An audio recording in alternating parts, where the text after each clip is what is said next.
Hey guys, how y'all doing? Good morning, good evening, good afternoon to everyone around the world. Welcome back to another Diablo 4 video featuring the Wizard and or Sorcerer, whatever you like to call it. Right now, we're going to show you guys the best build in Diablo 4 that you can build with a Sorcerer in clear content. Max level is level 25 currently, so this is all subject to change. But for next weekend, when you guys hop into the beta, if you're interested in playing a Sorcerer, this build might be for you. We're making this short and sweet and to the point here. We'll be playing with Hydras, Conjurations with Ice Blades, and spamming abilities. In other words, you're going to be summoning a massive amount of Ice Blades and or Hydras to clear foes and not have to do anything else besides do your abilities to stay alive. That's it. Armor, it is what it is, man. We don't have all the best in slot or the best, like, you know, affixes and all that sort of thing here. But some of these are pretty solid. So either way, like my gloves here are pretty trash, right?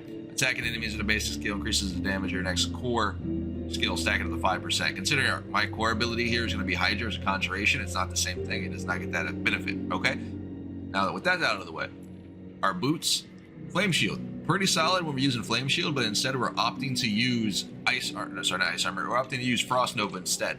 And I will explain why when we get into the video. Now, this is a must.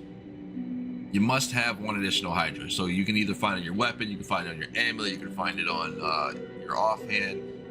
It's very, very good. You can do this build without it and just have one Hydra, no problem. But two is just, ooh, it's so good, boys. It is very, very solid. This amulet, I have other ones in which I've been playtesting with. This is just really, really, really good. Because the way this build works, the more you use a cooldown, right, the more Ice Blades will spawn. So by taking damage and it resets a cooldown, guess what? You can summon more Ice Blades because they have more cooldowns. It's really, really good. I was also using this one here. I think this is probably one of the best amulets I've seen so far in game. It's a stacking increased armor rate. I mean, it's a stacking buff that increases your armor, about 38% almost. This is gonna be really, really good for Rogue, man. When you're just spamming your abilities non-stop, it's gonna make you super tanky. But it's pretty good for myself as well. I was using this up until the point where I found a legendary like this one, which is really, really good. When it comes to rings, I don't really have all too much. I'm looking for anything that gives me crit damage, crit rate, and, like, you know, fire damage overall, lucky hit, all that sort of thing. This was a rare in which I turned into a legendary, which is phenomenal now. But you gain 16 of your primary resources for every 20% of your life that you heal, which is pretty solid. We are going to be healing from things like when we're killing enemies or picking up little globes, all that sort of thing. It's pretty good. Now you can also get affixes that get life on kill, so that also works as well. It helps you sustain, you know. And then you have a 14% increased critical chance against injured targets, so you can crit more on those. This is bread and butter. Like, I think you have to have this in general. Like, it increases your survivability as well because you do more damage. 30% increase when you have a barrier active, in which we have barriers all of the time, baby. This one right here, no, I think I broke it. Did I break it? I might have broke it. Yeah, I broke it. That's fine, that's fine. But overall, let's dive into the tree right quick. I'm gonna show you a quick glimpse and we'll move on with the day and hop into it. We're not taking anything too special here. I want you guys to start off with Arc Clash. It sounds a little weird, but when you're in you want to be jumping into the mix of the combat. Like, so get up in there, teleport, get as many enemies as possible, just start spamming this. Because the way this works is you're hitting stun targets. Like, this can stun targets and it lowers your cooldowns every time you hit a stun target, which allows you to spam more Ice Blades, which is really, really good. We're not taking any nodes in this tree. Like, we're skipping all that, whatever. The only ones we're going to take here is Patient or Potent Warding. So every time we use like a shield or anything that's a non-basic skill, we gain elemental resistances, which is pretty good. Allows us to be more tanky. This is the one you want to start getting nodes on. Your teleport here, your ice armors, and your Frost Nova. If you can find any gear that can plus these guys up a little bit higher, you know, like make them a little bit more higher level, all the power to you. So we come down here, we grab the enhanced ice armor and the shimmering ice armor with enhanced Frost Nova and mystical Frost Nova. These allow for spam. When you're killing groups of enemies, this ability right here allows this to come off cooldown relatively quickly. That way you keep on spamming it and keeping it up. The more you use this cooldown, the more ice blades that you can summon. This is one of your very important abilities here, Ice Blades. We do only get 1 rank into it because we just need to get over here to summon Ice Blades. 50% of the enhanced Ice Blades cooldown reduction is applied to your other skills. So every time you're spamming something, your other abilities are getting off cooldown a lot faster. Therefore, you can keep up, rinse, and repeat. Hydras, plain and simple Hydras, man. Enhance Hydras, and we go to summon Hydras. That way we can burn damage over time, etc., etc. I do take protection because we are going to be using a lot of barriers here. Although you only see Ice Barrier, but Ice Barrier is off cooldown a lot of the time, which is really, really good. And then down here, we don't really touch any of these nodes. But for those of you out there who are interested in playing Sorc, try this out in the next beta when it comes to this weekend. Let me know how it does for you. Either way, enjoy the gameplay. I'll catch y'all in the next one. See y'all later.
I need time to prepare that.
I need time to prepare that.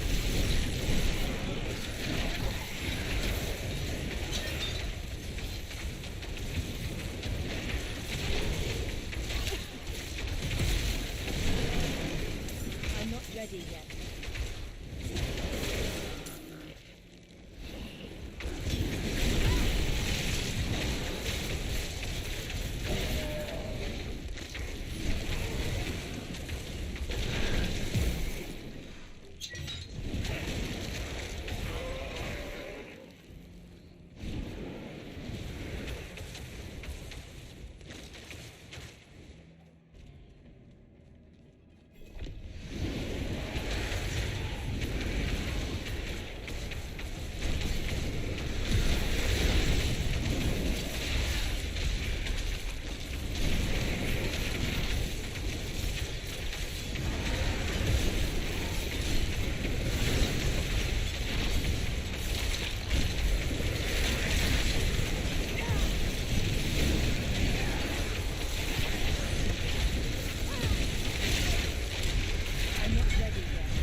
Outsider!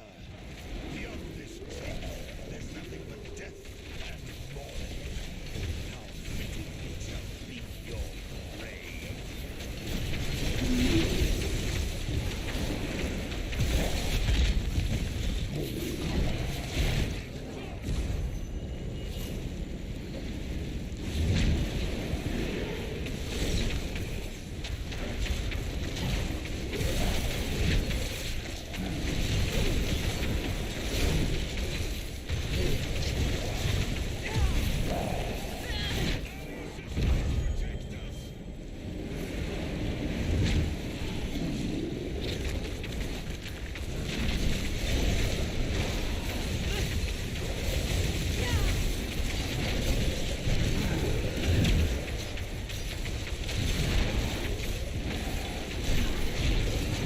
But alright guys, man, that is simply the build that we have gotten so far when it comes to the closed beta test here, or say open beta test when it comes to Diablo 4. Hopefully you guys are ready for it. Try this build out during your next weekend for you guys out there that actually want to play Sorcerer. It's very, very fun, very challenging in the beginning.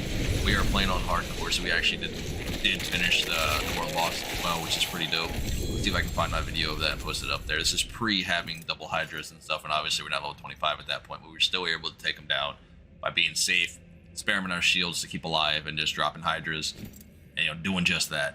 But overall, enjoy yourselves, man. Have fun, and I'll see y'all next week.